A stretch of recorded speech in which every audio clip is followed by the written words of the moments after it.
As you know, China went from being a small portion of Apple's overall revenue to really this hypermarket, which now brings in over $75 billion a year annually, right, for the company. That's nearly a fourth of its annual revenue, right? And if Apple wants to see long-term growth, they're going to need to grow and invest in new regions. And the key one for them, of course, as we're discussing, is India, right? Smartphone penetration, 5G penetration, Apple product sales are very comparatively low there, right? Sounds like a bad thing? It's actually a good thing. That means they have a lot more to grow there and sell into a whole new nation with, well over 1 billion people, right? So this is something they're really focused on. They're now making India a dedicated sales region, separating it from Europe, separating it from Africa, the Middle East, the Mediterranean, making it its own thing in order to give it more prominence inside the company. It's really indicative of how important this market is going to be to the future of Apple.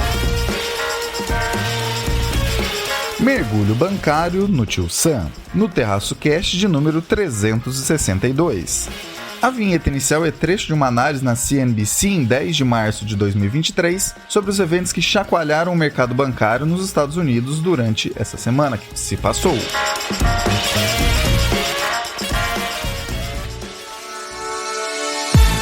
Tem uma conexão não só por exemplo, mas porque tem fluxo de capital, né? Então, se os estrangeiros estão vendo que está tudo meio nebuloso, não trazem dinheiro para cá, e tem uma regra no Brasil que é muito simples. O dinheiro do estrangeiro está entrando, a bolsa sobe. O dinheiro está saindo, a bolsa cai. I'm still cautious, but with a little bit more hope than I had before. Soft landings are the triumph of hope over experience, but sometimes hope does triumph over experience. Brasil, mundo, economia, política e o que for relevante para você. Isso é o Terraço Cast. E aí, pessoal, tudo bem? Caio Augusto, diretamente da tarde de 11 de março de 2023, sábado, em Ourinhos, para o 362 do seu, do nosso Terraço Cast. Quem me acompanha neste é o trio mais amado do Brasil. Vamos a elas. E aí, Fernanda Mello, tudo bem? Opa! Tudo bem, Caio e todos os ouvintes do Terraço Cast? Mais uma semana de muita alegria de estar com vocês, principalmente recebendo os emojis de vocês. Fala, Renata Couto, nossa correspondente internacional. Dessa vez, não da Califórnia. Oi, Caio. Oi, Fernanda. Oi, Raquel. Bem-vinda de volta. Espero que tenha aproveitado bastante as férias, o carnaval. Oi, amigos do Terraço. Tudo bem com vocês? Aqui é a Renata. Dessa vez eu tô falando da Flórida. Eu vim pra cá, não foi pra ver o Mickey, nem pra ver o Bolsonaro, muito menos. Eu vim pra cá pro aniversário do meu pai. Meu irmão mora aqui. E como sempre, trazendo o boletim internacional pra vocês. E hoje, essa semana, eu vou falar de 2 assuntos um pouco diferentes, que parecem um pouco teoria da conspiração, mas eu acho que vocês vão gostar. E ela, que ficou um cadinho fora, mas agora está de volta. E aí, Raquel de Sá? Alô, alô, terraceiros e terraceiras. Aqui quem fala é ela, a moça do tempo. A moça do tempo que nesse momento, fala de um local em que faz um frio gélido, Não é de Londres, gente. Bem que eu gostaria que fosse, não pelo frio, que lá está fazendo um frio bem atípico para o mês de março, nevando, Mas só porque eu gosto de Londres mesmo. Na realidade, eu estou num local, num prédio, Num prédio de negócios onde faz muito frio por conta do ar-condicionado. Eu não consigo entender, por que uma pessoa que se veste de acordo com a estação do ano, ao tempo que faz lá fora, que é bem quente, tem que acabar sendo punida, por esse frio intenso. Então, essa, meus queridos ouvintes e ouvintas, vocês vão se surpreender com esse excelente gancho que eu farei agora. Tenho certeza que eu vou te surpreender também, Caio. Qual será meu gancho? É o seguinte, gente. Vocês já pararam pra pensar que a temperatura de um escritório, ela pode dizer muito sobre o papel do homem na sociedade? Brincadeiras à parte, gente, eu já li em alguns lugares mesmo, e hoje eu notei e senti isso na pele mesmo, refletindo aqui sobre o Dia da Mulher, de que a temperatura em escritórios, ela sempre é condizente para que as pessoas que vestem calças e camisas longas não sentam calor em um dia quente. Já as mulheres que costumam se vestir, no calor, que tendem, não costumam, mas tendem, mas mulheres têm mais essa opção. De fato, a gente tem uma flexibilidade maior aí na hora de se vestir pro trabalho, mas elas tendem aí com vestidos, enfim, saias, como eu estou vestida hoje, uma saia e uma regata, E é isso. Nós congelamos, né? Enquanto diversos homens dizem, não, tô me sentindo muito bem agora, não tem problema. Então, enfim, esse gancho é um gancho aqui para eu falar, né, sobre o tema que vem aí. Estávamos com saudades, não fique tão distante. Vamos ao 362. Fernanda, por que o sistema bancário dos Estados Unidos passou por um susto grande nesses últimos dias? Amigo, prepara a pipoca porque essa história do Silicon Valley Bank é uma novela, assim como todas essas que a gente tem acompanhado ultimamente de falências e pedidos de recuperação judicial. A gente sabe que o Vale do Silício é um lugar de inovação e aí o Silicon Valley Bank ele se posiciona como um banco muito querido ali pelas startups, pelas empresas de tecnologia e pelas empresas de rating. Eu vou chamar aqui de SVB, tá? Só para ficar mais fácil ao longo da minha narrativa. Ele foi fundado nos anos 80, lá em 83, e financiou quase metade das empresas americanas de tecnologia. A gente já comentou aqui outras vezes que a era do dinheiro grátis foi muito boa para esse tipo de empresa, né, que conseguiu crescer bastante, mas é uma era que acabou à medida que o Fed aumentou a taxa de juros. Eu sempre gosto de dizer que os juros são como se fosse o preço do dinheiro. Se antes era zero, próximo de zero, as empresas conseguiam praticamente se financiar sem custo nenhum. Mas essa semana o SVB revelou que precisava urgentemente de ajuda e aí vou contar para vocês o desenrolar dessa história. O banco anunciou planos para levantar mais de 2 bilhões de dólares de investidores para conseguir preencher um rombo que foi causado pela venda de parte da sua carteira de títulos, que foi muito atingida com o aumento de juros, né? Os juros americanos vêm aumentando para combater a inflação.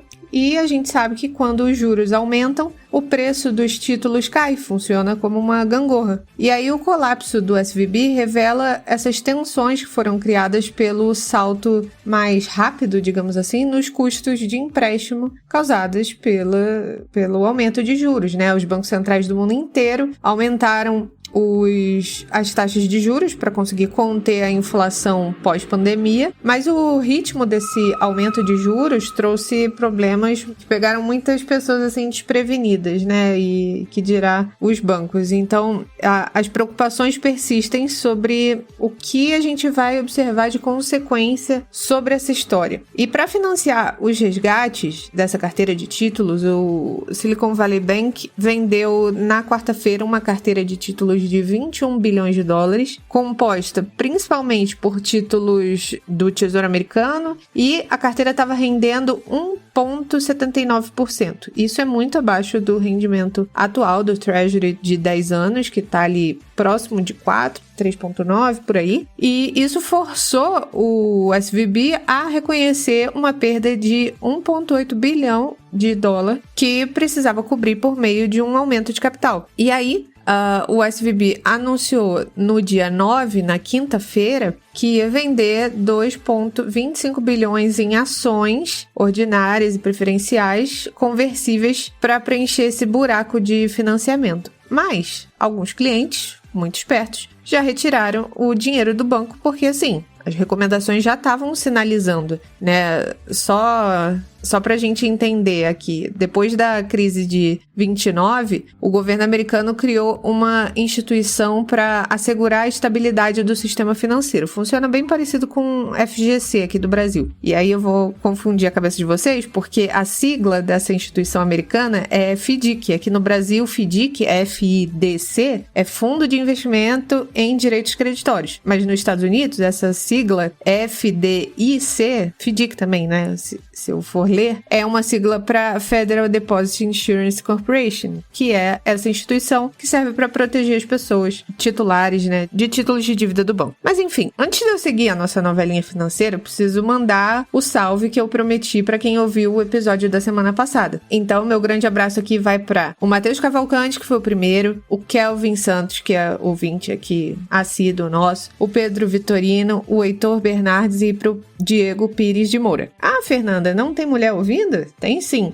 Então, meu abraço especial para Ana Laura Belotto, a melhor dev de front-end que existe. Então aqui, seguindo a nossa história. Os órgãos reguladores fecharam o Silicon Valley Bank e assumiram o controle desses depósitos, né? E isso, gente, marcou a segunda maior falência bancária da história dos Estados Unidos. Ela ficou só atrás de uma outra que aconteceu na crise de 2008 do Washington Mutual. E assim, a gente fala muito aqui no Brasil, principalmente para quem vai começar a investir, sobre a renda fixa e geralmente acompanha um perfil conservador ou de quem é iniciante. Mas a gente precisa ter noção dos riscos, né? E os 3 principais riscos em um investimento são os de crédito, de mercado e o de liquidez. Geralmente, investir em títulos de banco, aqui eu estou me referindo, por exemplo, aqui no Brasil, no caso, CDB, LCA, LCI, enfim. O maior risco, geralmente, é o risco de crédito, ou seja, a capacidade do banco em honrar a dívida. No caso das ações, o maior risco costuma ser o de mercado, que sofre oscilações diárias, enfim. E aí, vejam bem, né, sobre as ações do Silicon Valley Bank, foi anunciado que os C-levels, ou seja, CEO, CFO, CMO do Silicon Valley Bank venderam 4,4 milhões de dólares em ações 2 semanas antes dessa bomba estourar. Já dá para imaginar como o gráfico tá agora, né? E no final do ano passado, em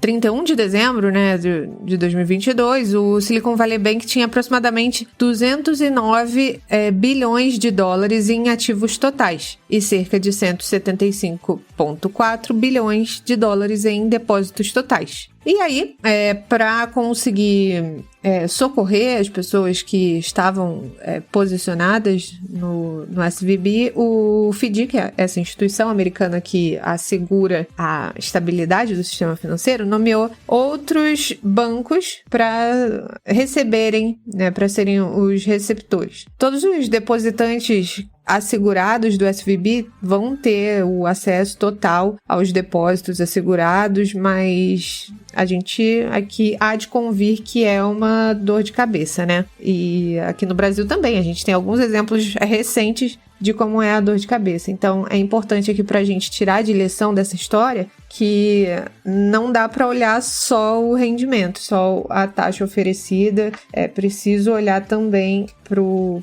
risco atrelado a esse tipo de investimento. No mundo em que o dinheiro voltou a custar, algumas coisas parecem ser mais amplas e discutíveis, como quando tal empresa vai começar a se pagar e devolver os aportes feitos até então. Mas outras são bastante objetivas, como o valor presente dos títulos públicos mais seguros do mundo, que são os da dívida pública americana. Os efeitos disso talvez estejam razoavelmente concentrados porque o Silicon Valley Bank concentrava dinheiro e empréstimos de startups. Mas a história não deve parar por aí, por pelo menos 2 motivos. Em primeiro lugar, porque o susto acabou arrastando parte relevante do mercado bancário americano para baixo, principalmente os bancos regionais e mais parecidos com ele. E em segundo lugar, por algo um tanto mais preocupante. T-bonds são um ativo livre de risco da economia global hoje, talvez até mais do que o próprio dólar. Se uma corrida ao banco das startups não conseguiu ser revertida com a venda desses ativos, que tiveram seu valor muito diminuído pela alta de juros, que inclusive continua a acontecer, o que pode acontecer se algum evento parecido se der em algum outro setor que tenha se valorizado muito nos últimos anos, mas talvez represente uma bolha prestes a estourar? Da crise de 2008 para cá, muita regulação melhorou e evitou alavancagem em níveis estratosféricos. Mas, com a quantidade nunca antes vista na história do capitalismo colocada para jogo de lá até agora, em termos financeiros, com destaque para o período da pandemia, se talvez a alavancagem não seja o maior dos problemas, o inchaço de muitos valuations por aí certamente está sendo trucado agora, e muito fortemente do ano passado até agora, né, para ser mais específico. A ver quais serão os próximos passos dessa questão, mas o alerta está dado. Juro alto e ainda subindo moeu o valor do ativo livre de risco global e, dessa vez, não temos a boia de salvação chamada Fed entra e salva todo mundo jogando uma cascata infinita de dinheiro na economia. Estaríamos então vendo o iceberg se aproximando tal qual em 2008?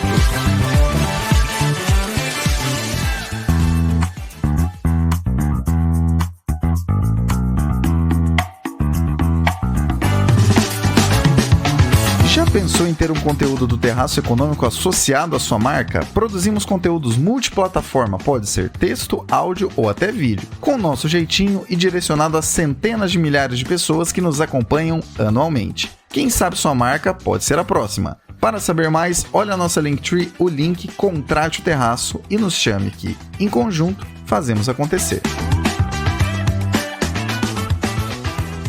Renata, traga para nós o Boletim Internacional. Então vamos lá, começando com o nosso primeiro assunto, a questão dos laboratórios, né, do vazamento do Covid ter surgido por causa de um vazamento de laboratório. Então vamos contextualizar isso, né? A gente sabe que o Covid apareceu provavelmente ali na região de Wuhan no final de 2019, por isso que chama inclusive Covid-19, né? Muitas pessoas confundem assim, por que chama 19? Porque afinal a pandemia foi em 2020 principalmente, mas porque ela surgiu no final de 2019 ali nessa região da China. E o consenso internacional, principalmente entre os cientistas, é que esse vírus tinha surgido de uma passagem dos animais, provavelmente ali morcegos ou roedores, para os humanos, então ter sido uma passagem direta, né, de animais para humanos. Mas a gente nunca esclareceu totalmente como é que isso aconteceu, né? Tinha aquela hipótese do mercado ali de carne, do mercado natural de Wuhan, que ficava inclusive perto da região onde surgiram os primeiros casos, então que esse salto dos animais para os humanos poderia ter acontecido ali nesse mercado. Isso nunca ficou totalmente comprovado e sempre existiu a suspeita de que poderia ser também o Covid ter surgido a partir de um vazamento de laboratório, até porque nessa mesma região também existe um laboratório de biossegurança nível 4, eu vou comentar um pouco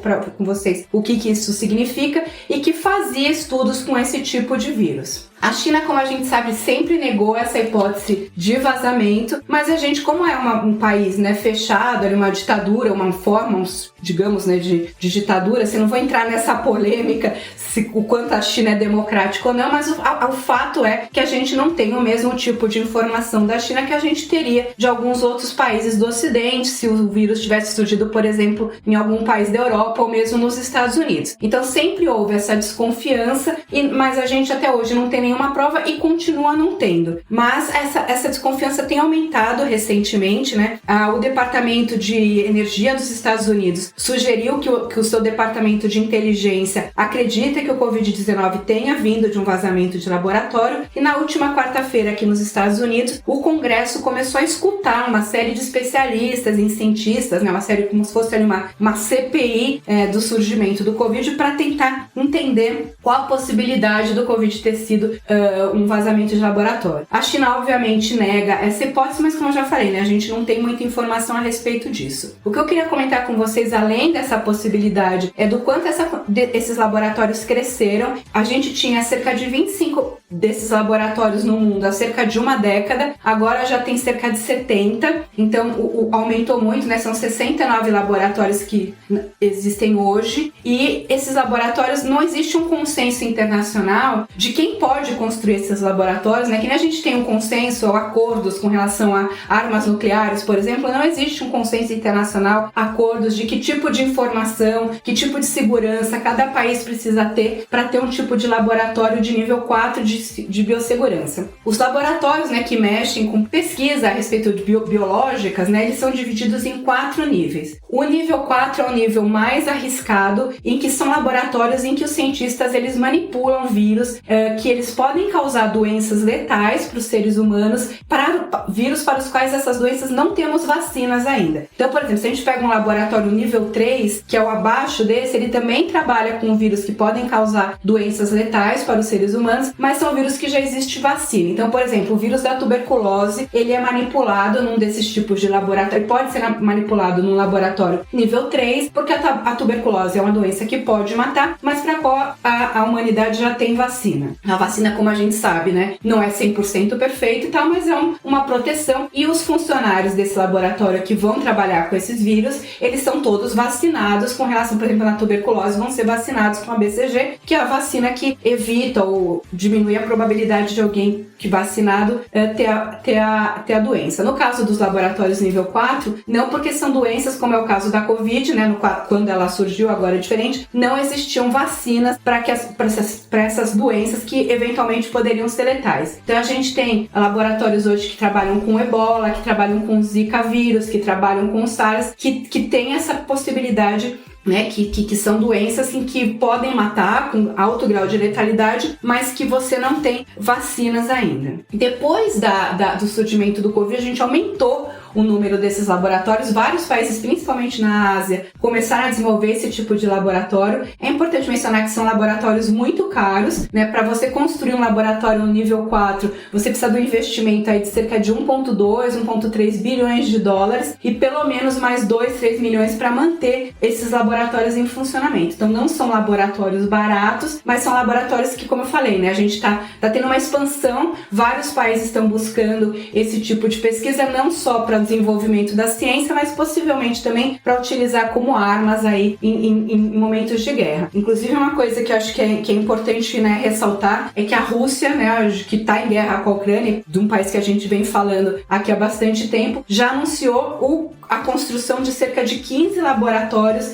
desse tipo, né, de nível de segurança 4 em 2024, ou seja, só a Rússia vai querer construir mais 15 desses laboratórios. Então, assim, eu acho que a motivação da gente estar falando isso aqui no podcast é para ressaltar essa importância da comunidade global começar a discutir aí que tipo de restrição, que tipo de segurança, que tipo de informação as pessoas, né, os países que estão construindo esse tipo de laboratório vão ser obrigados a fazer para que a gente não tenha aí um aumento de risco de guerras biológicas e de doenças que possam matar muita gente, lembrando que o Covid matou cerca de 6,8 milhões de pessoas no mundo inteiro, né? A gente perde um pouco esse número, mas um número absurdo, né? 6,8 milhões de pessoas morreram por causa do Covid-19, então realmente foi independentemente da origem, foi, como a gente sabe, uma grande tragédia mundial, e a gente está falando só de pessoas, né, que foram mortas diretamente pelo vírus, né? Não estamos nem falando de pessoas, né, do aumento da fome, de todos os problemas econômicos, pessoas, sei lá, que entraram em depressão, enfim, a gente tem uma série de outros problemas, várias outras mortes, digamos assim, indiretas do Covid, fora essa das pessoas que morreram em decorrência direta da doença. Então, realmente uma tragédia global muito grave, não preciso nem falar isso para vocês, mas que a preocupação é de quanto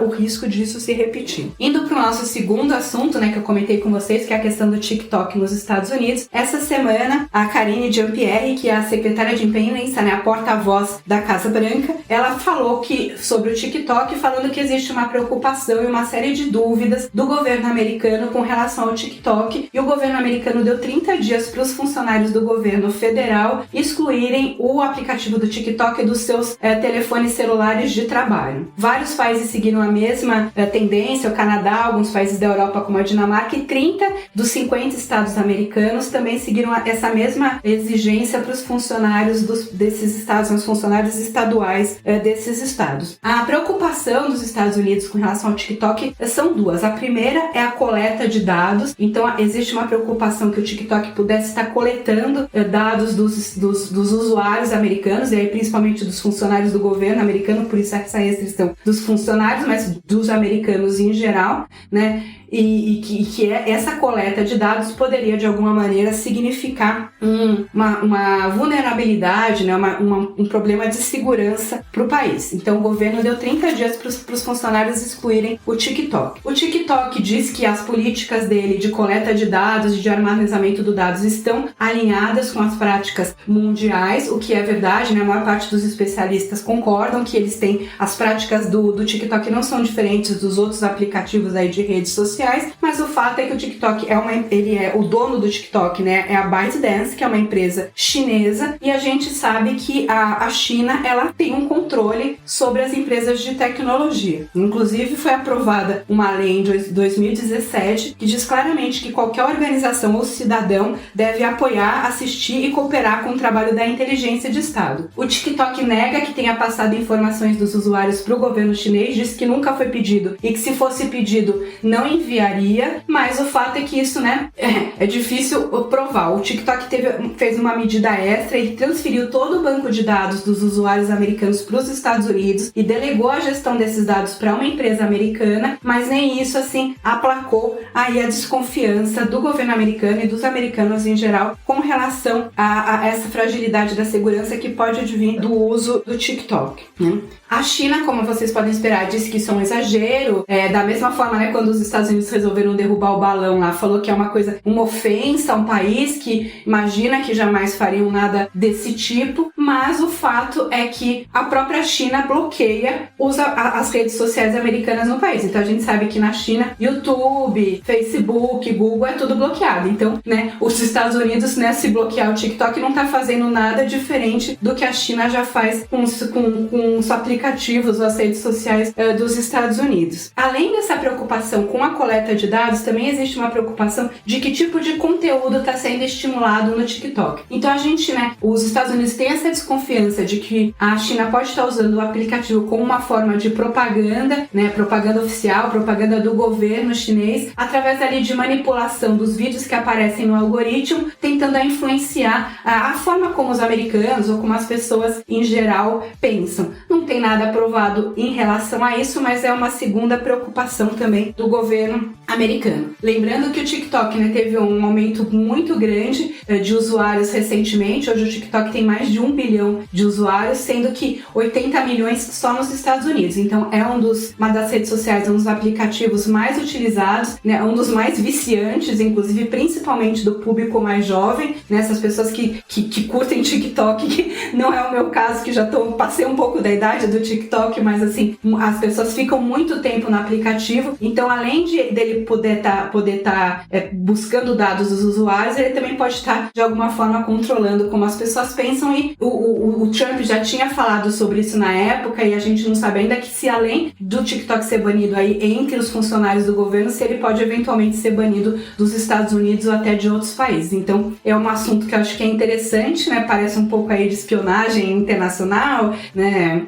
Teoria da conspiração, da mesma forma que o vazamento ali do Covid por laboratório, mas acho que são assuntos aí que vale a pena a gente prestar atenção e ver como é que vai se desenrolar aí nas próximas semanas e meses. A respeito do primeiro assunto, as pessoas que nos ouvem aqui há muito tempo, se lembraram certamente do Corona News. Aquele boletim que atualizava semanalmente a situação da pandemia ao redor do planeta e reduzia as possibilidades de enganação de curto prazo. Uma delas, por exemplo, só para lembrar, era o descobrimos uma vacina, que saía todo dia ou toda semana, fazia ações de algumas empresas, as empresas que anunciavam isso, subirem um tanto, e depois se descobria que na verdade estamos na primeira fase de uma vacina, sendo que existem pelo menos três fases antes que elas possam pedir autorização aos órgãos de vigilância sanitária para que essas vacinas sejam aplicadas em humanos. Né? Quem viveu lembra. Passado esse parênteses, vamos lá. Passados todos os deletérios efeitos de saúde, perdas de vidas e bagunças setoriais na economia do mundo inteiro, agora busca-se a investigação das origens, dado que a Organização Mundial da Saúde teve seu acesso restrito na China, nos locais de onde se estima que tenha saído o vírus da Covid-19, né? que tenha sido verificada a origem da pandemia. Encontrar essa origem é importante para algo que importa ainda mais, que é verificar meios de como pode ser coibida uma próxima ocasião do tipo. Afinal de contas, como bem ensinam os vídeos do canal Aviões e Músicas, só conseguimos evitar acidentes futuros entendendo exatamente como acidentes do passado aconteceram e fechando as pontas de vulnerabilidade que ficaram do passado para cá. A pandemia acelerou alguns processos no mundo todo. Um deles foi justamente a presença de laboratórios nível 4. Que não se perca de vista que existe sim a necessidade de um padrão esperado ou algo do tipo, por exemplo,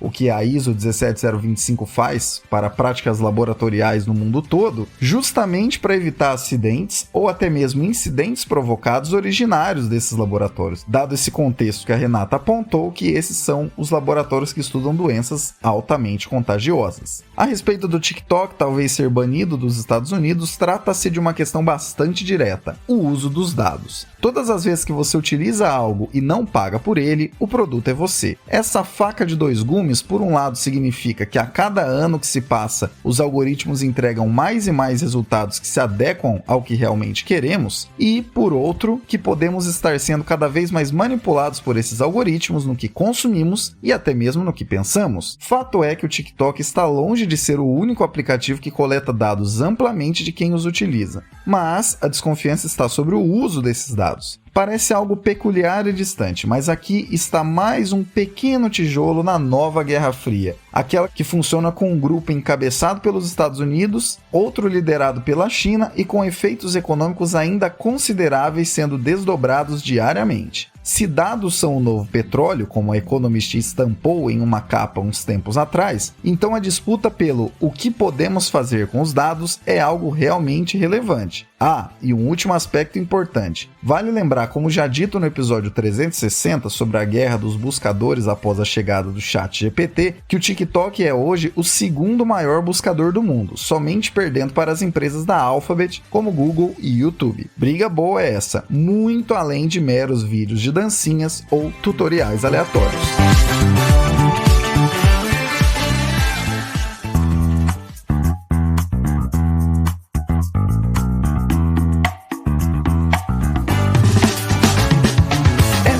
Fácil encontrar as contas oficiais do Terraço Econômico, basta olhar a nossa Linktree. Nossos endereços no YouTube, LinkedIn, Facebook, Telegram, Instagram, Twitter, WhatsApp, TikTok e Hello estão disponíveis lá. Também estão lá nossas parcerias, o curso Python para o Condado, no qual você aprende programação, e o link para abrir sua conta na Nomad. Abra com o cupom TERRACO20, tudo em maiúsculo, para ganhar até $20 na sua primeira remessa de câmbio. Além disso, nossos e-books, 10 motivos para aprender mais sobre economia hoje e Projeto Nobel, com artigos sobre todos os anos do Nobel de Economia entre 1969 e 2022. Ambos de graça, baixe agora mesmo. Não deixe também de seguir as pessoas que participam dos episódios do Terraço Cast e se dedicam semanalmente a trazer as análises que você ouve aqui conosco.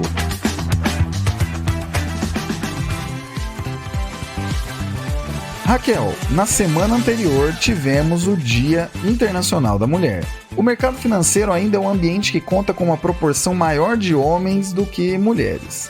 Mas essa realidade está mudando. Conta para quem nos ouve sobre como a participação das mulheres nessa área da economia tem evoluído. Pois é, gente. O tema de hoje, né, depois de ter tido um vale café com leite ali do Caio Augusto, né, nosso querido host aqui, né, de que eu fiquei de férias uma semana, mas eu ganhei 2 semanas aqui de férias do podcast, né, pra descansar um pouco a voz, a alma, o cérebro, né, estou de volta, e eu estou de volta com um tema um pouco diferente, né, eu sei que quando a gente ancorar e lançar esse podcast, já vai ter passado alguns dias aí do Dia Internacional da Mulher, mas eu achei que era uma boa ocasião pra ser uma participação especial nesse podcast, com alguns dados. Então, pois é, vai ser um pouco cansativo ouvir todos esses dados, mas eu acho que são dados super importantes para a gente falar num momento como esse, né? Num dia que não só celebra, né?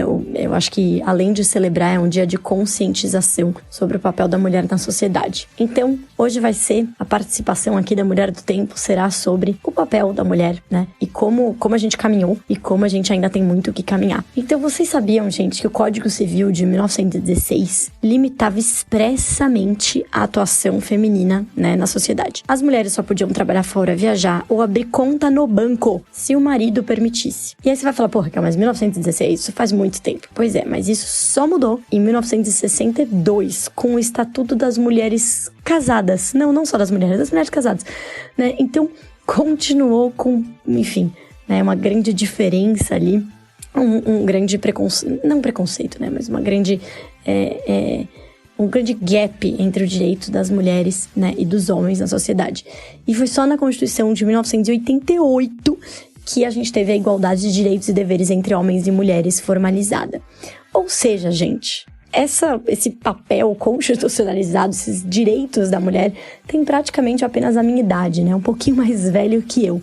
Então, mulheres de 35 anos ou mais já chegaram a viver num Brasil sem ter plenos direitos assegurados na Constituição. Pois é bastante, né, chocante esse dado. Vamos a mais um dado. De acordo com o World Gender Gap, né, que foi um relatório aí feito no Fórum Econômico Mundial, né, seriam necessários 132 anos para alcançar as condições iguais para os homens e mulheres no mundo. Tá? No ranking de igualdade, o Brasil ocupa a 94ª posição. Vai ser um pouco repetitivo, não repetitivo, mas um pouco cansativo, mas eu vou continuar os dados para vocês aqui. Vocês sabiam que só 4 das 447 empresas listadas na B3 possuem uma mulher como CEO? Vocês sabiam que mais de 300% foi a performance apresentada pelas top 15 empresas com mais mulheres, né, no conselho de administração, acima do benchmark. Né? Então, assim, se a gente comparar com o Ibovespa, né, essas empresas listadas na B3 tiveram uma performance de 300%, tá? Acima. Vocês sabiam que menos de 2% das mulheres brasileiras investe na bolsa?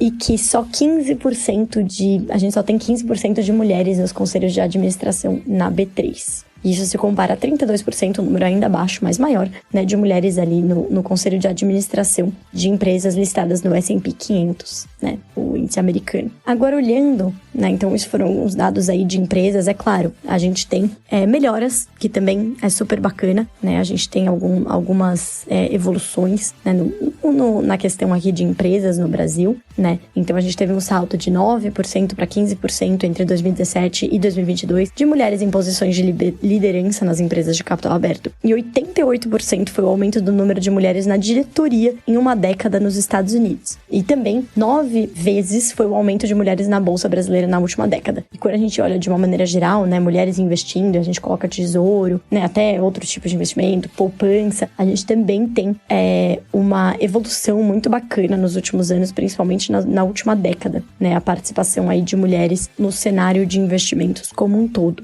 Mas ainda, né, a gente ainda tá bastante para trás. Um dado que eu fiquei bastante chocada, gente, foi o dado de mulheres inscritas, enfim, vamos dizer, aceitas, né, que passaram, que se inscreveram, estão ali registradas em certificações, tá? Em certificações financeiras, né? Então, a gente tem aqui 23% do total de certificados no CFP, que é o certificado que é voltado para planejamento financeiro, 13,4% no CNPI, que é voltado para análise de ações, 11% no CFA Brasil, que é focado em análise de investimentos, só 7% no CGA, que mira a gestão de fundos de investimento. Então vocês podem imaginar como esse mercado é dominado, né, por homens. Mas eu vou além. Raquel, mas mercado financeiro, né? Você tá falando só uma população, né, muito, enfim, é muito nichado, é pouquíssima gente que consegue. Não, então vamos continuar aqui, né? Rendimento real, né? A desigualdade de gênero no mercado de trabalho, quando a gente olha para instrução, né? Quando a gente olha a diferença aqui por nível de quanto as mulheres e os homens já estudaram. Quando a gente olha sem instrução, né, e menos de um ano de estudo, os salários das mulheres e dos homens são parecidos, né? A gente tem um rendimento médio real aí de R$1.000, um pouquinho acima de R$1.000 por mês. Só que quando a gente olha para mulheres e homens com ensino superior completo, enquanto as mulheres estão ali na faixa de pouquinho mais de R$4.000, os homens têm um pouco mais de R$7.000. Estamos falando aí de quase o dobro, tá? Então, a gente vê que quanto mais estudado, maior a diferença, né, entre o salário, né, maior é a desigualdade de salário entre homens e mulheres. Outro dado que diz muito, né, quando a gente olha para a faixa etária, entre os 14 e os 17 anos, né, na faixa ali de 14 e 17 anos, salários super parecidos. Quando começa a aumentar a idade, né, isso vai mudando. Quando que é a maior diferença, assim, quando dá o maior salto, né, a gente olha aqui 25 a 39 anos, né, então a gente já tem uma diferença, já começa a crescer essa diferença, né? Quando a gente chega em 60 anos ou mais, é 42% de diferença aí de salarial. Então a gente já pode saber, né? Já pode, enfim, já se percebe que, por exemplo, mulheres mais jovens entram no mercado de trabalho, né? E aí, conforme elas vão, muitos estudos apontam isso, né? Conforme elas vão criando famílias, tendo filhos, elas se sentem, enfim, tem muito mais dificuldade de se manter no mercado de trabalho, e aquelas que se mantêm acabam sendo penalizadas do ponto de vista aí salarial. É isso, gente. Tem mais um monte de estatística importante aqui, principalmente aquelas que dizem respeito à violência, né, violência doméstica, que é algo absolutamente, né, enfim, que tem uma relação até direta com toda essa desigualdade de renda, né, com a falta de autonomia financeira de muitas mulheres. Então eu vou, enfim, só passar algumas aqui também que são bastante chocantes, né. A cada minuto, 35 mulheres foram agredidas no Brasil em 2022. Entre as vítimas, 57,4% têm filhos. Mulheres entre 45 e 59 anos sofrem violências mais graves, como espancamento, ameaça de morte ou golpe com faca e arma de fogo. 46,7% das brasileiras afirmam ter sofrido alguma forma de assédio no ano passado, equivalente a 30 milhões de mulheres. As mais comuns são cantadas e comentários desrespeitosos na rua, o que equivale a 41% dos casos. Aí vai além, né? A gente tem ali aquelas que foram abordadas de forma agressiva em uma festa, aquelas que passam isso no trabalho, no transporte público e uma questão preocupante, 45% dessas vítimas não tomaram medidas depois de sofrer agressão, porque, enfim, muitas aí alegam não ter provas ou não acreditam que a polícia pode ajudar. Então, é um cenário muito triste ainda, né? A gente vê que, sim, demos passos importantes, né, para melhorar esse cenário, tanto no mercado de trabalho, tanto quanto no lado ali da violência contra a mulher, mas eu acho que a gente ainda tem muito a fazer, né? Então, pensar que do lado que a gente fala muito aqui, né, de economia, de política econômica, né? O que o governo, acho que tem o papel tanto do setor privado quanto do setor público, né? Olhando aqui para políticas públicas, né? O que o setor público pode fazer? Adotar iniciativas, por exemplo, do lado regulatório, né? Então, o setor público, semipúblico, né? Vamos dizer, do lado regulatório. Então, por exemplo, as iniciativas do Novo Mercado na B3, né? São super importantes porque mostram que as empresas que estão nesse nível de escrutínio ali, de estagem na B3, né? Que é o mais alto ali, até em termos de diversas regras. Regras não, né? São, enfim, melhores práticas, né? Indicadas ali em termos ESG, né? E a parte S é onde a gente tem ali políticas afirmativas de gênero. Então, a gente vê que essas empresas já evoluíram bastante. Aí, do lado de políticas públicas mesmo, né? A gente tem ali uma questão importante, né, de proteção da mulher. Né? A gente tem uma questão importante de, por exemplo, investimento do lado da educação em, por exemplo, creches. Né? Então, muitas mulheres não podem trabalhar porque não tem creche, tem filhos e não tem dinheiro para pagar uma babá, uma creche particular, uma escola particular e acabam se vendo obrigadas até financeiramente a ficar com seus filhos, se afastam do mercado de trabalho por muito tempo, né? Outras políticas importantes, né? Aquelas que proíbem, né, uma diferença salarial entre homens e mulheres que praticam a mesma função. Então, essa é uma das políticas que, inclusive, foi anunciada pelo governo aí nesse 8 de março. E políticas que não parecem, né, não fazem sentido econômico, por exemplo. Olhando para a idade de aposentadoria, as mulheres têm que se aposentar mais cedo. Não, isso você está tentando tapar o sol com a peneira, né? Você tem que permitir que as mulheres, elas tenham ali melhores condições de competir no mercado de trabalho e não acabar compensando elas ali por um mal que já aconteceu, né, na época da aposentadoria. Então, é preciso olhar desde o começo para que elas não partam ali já com tanta desvantagem. Do lado do setor privado, né, políticas afirmativas ali de contratação, de remuneração são super importantes de todo modo, de respeito, né, de canais de denúncia e de fato a implementação desses canais. Então é isso, gente. Eu quis fazer esse episódio especial aqui sobre as mulheres com muitos dados. Muitos esses dados todos estão disponíveis num relatório, muitos deles, né? Eu peguei de um relatório muito bacana que foi feito, um relatório temático do Dia da Mulher do time aqui que eu faço parte dentro do Grupo XP. Enfim, mas pode ser qualquer, os dados estão em diversos relatórios aí, foram puxados de muitos lugares diferentes, mas era só para ilustrar e para quem quiser olhar mais, procurar pelo relatório ali na plataforma de conteúdos. Mas é isso, gente. E claro, né, como cereja do bolo, jabá final, tem um dado que eu encontrei ali, que eu identifiquei no meu estudo de mestrado, que as mulheres são mais avessas ao risco nos investimentos do que os homens. Isso foi testado, né? Eu testei isso com carteiras reais de investimento de mulheres, mostrando que a volatilidade delas, a volatilidade de uma carteira tem só por ser mulher, existe uma relação causal ali, né? Diante de né, só de ser mulher, você colocando ali, controlando por diversos fatores, idade, local, né, de moradia, renda, etc. Você consegue ver que tem uma relação direta ali apenas por ser mulher. Então, não que volatilidade seja excelente, temos todos que tomar muito risco, não tem problema nenhum, cada um tem que respeitar o seu perfil de investidor, mas será que só por ser mulher a gente precisa correr menos risco? A gente precisa sempre se sentir, né, na responsabilidade de ser a pessoa ali que não pode tomar risco, não pode se aventurar, não pode, né, não é nem se aventurar a palavra correta, mas não pode,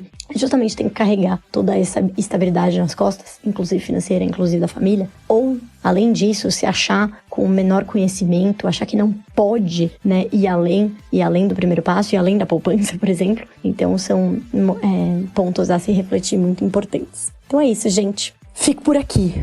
A existência de dias como o da mulher está em uma questão fundamental. Não podemos nos esquecer que o caminho da igualdade entre todos nós na corrida da vida, seja ela pessoal ou corporativa, ainda está sendo construído. Muito do que encaramos como sendo normalidade no mundo todo leva em conta um mundo que deixou de lado a opinião das mulheres por tempo suficiente para que, quando elas tenham maior espaço, quando elas conquistem maior espaço, isso seja questionado como avanço além da conta ou intromissão de quem não sabe do que fala. Para além de pensarmos nos exemplos de mulheres que se destacaram e são pontos fora da curva, que não nos esqueçamos que as mulheres querem, antes de tudo, estarem em igualdade de condições. Ou, como diz o trecho brilhante da campanha sobre o Dia Internacional da Mulher da Mercedes-Benz para 2023... I don't want to make history. I don't want to be the only woman. I want to be one of many. Lembre-se não apenas no Dia da Mulher sobre como são as suas reações pessoais e profissionais em relação a todas elas. Não adianta nada mandar mensagem bonita, deixar uma rosa e um bombom no dia 8 de março e ser uma pessoa horrível todos os outros dias do ano. Pensem bem nisso. Uma expressão que costumam usar nos mercados quando uma grande falência acontece, como essa do Silicon Valley Bank, é "apareceu uma baleia boiando", com referência ao fato de que os grandes players de um mercado são como as baleias, enquanto os menores seriam os peixes pequenos, ou até mesmo chamados de sardinhas às vezes. Se você ouviu esse podcast até aqui, manda em alguma das minhas redes sociais, em todas elas eu tô como Caio AUGSTOR, um emoji de baleia. Deixo agora os 7 salves, isso mesmo, 7, até eu estou surpreso, para as pessoas que mandaram o emoji de lupa que deixamos como desafio no episódio 360. Um salve para Carlos Costa, lá do grupo de WhatsApp dos Terraceiros, e pelo Instagram, um salve para Natália Galeno, Pedro Vitorino, Diego Pires de Moura, Lucas Cipulo ou Tipulo, não sei se é italiano esse sobrenome, Heitor Bernardes e Eduardo Schirmer Fim. Espero que eu tenha falado certo o seu sobrenome, pronunciado certo o seu sobrenome, Eduardo. Valeu, pessoal, muito obrigado. Quer o seu salve por aqui? Só cumprir essa regra simples que eu contei agora há pouco. Agradecendo ao trio mais amado do Brasil que trouxe as análises do 362. Muito obrigado, Fernanda. Valeu, Caio, valeu, pessoal. Bom, vocês já estão curiosos para saber agora que isso está se tornando uma constante aqui no nosso querido TerraçoCast, qual é o emoji para você me enviar lá no @sigafefa e eu te mandar um grande beijo, um abraço e um salve na semana que vem. Então, já que o tema hoje foi a falência do banco e tudo mais, eu acho que tem um emoji perfeito. O que você acha de me mandar lá no @sigafefa aquele emoji do dinheiro com asinhas voando, sabe? Eu acho que vai ilustrar bem. E aí, semana que vem, você estará aqui sendo citado igual no programa do Faustão. Isso aí. Grande abraço, pessoal. Até semana que vem. A criatividade com os emojis de salve só vai aumentando. Muito obrigado também, Renata. Mas é isso. Semana que vem eu tô de volta já na Califórnia, trazendo mais notícias pra vocês. Tá bom? Um beijinho e até lá. E também obrigado, Raquel. É isso, pessoal. Espero que vocês tenham gostado, né, desse show de dados aqui, dessa minha participação especial, né, no podcast com essa matéria especial, esse tema especial para esse 8 de março. E na semana que vem voltamos à programação, entre aspas, normal. É isso, pessoal. E para quem ficou até aqui, então, manda um emoji aí pro Caio, para quem quer que tenha te enviado, manda para mim no Instagram. A gente quer saber se vocês estão acompanhando de verdade o Terraço aqui, o nosso TerraçoCast tão querido, tão amado. E é isso, pessoal. Até semana que vem. A Raquel agora também entrou no jogo de interações dos emojis. Vamos que vamos! Importante sempre relembrar, estamos abertos para feedbacks de qualquer natureza, tanto nas redes do Terraço quanto nas das pessoas que deste podcast participam. Fica a dica. Gostou do que ouviu? Manda para alguém e vamos aumentar a base de pessoas que ouvem este glorioso podcast. Afinal de contas, é para você que nos ouve que produzimos tudo isso. Abraço pelas ondas sonoras, até o próximo episódio.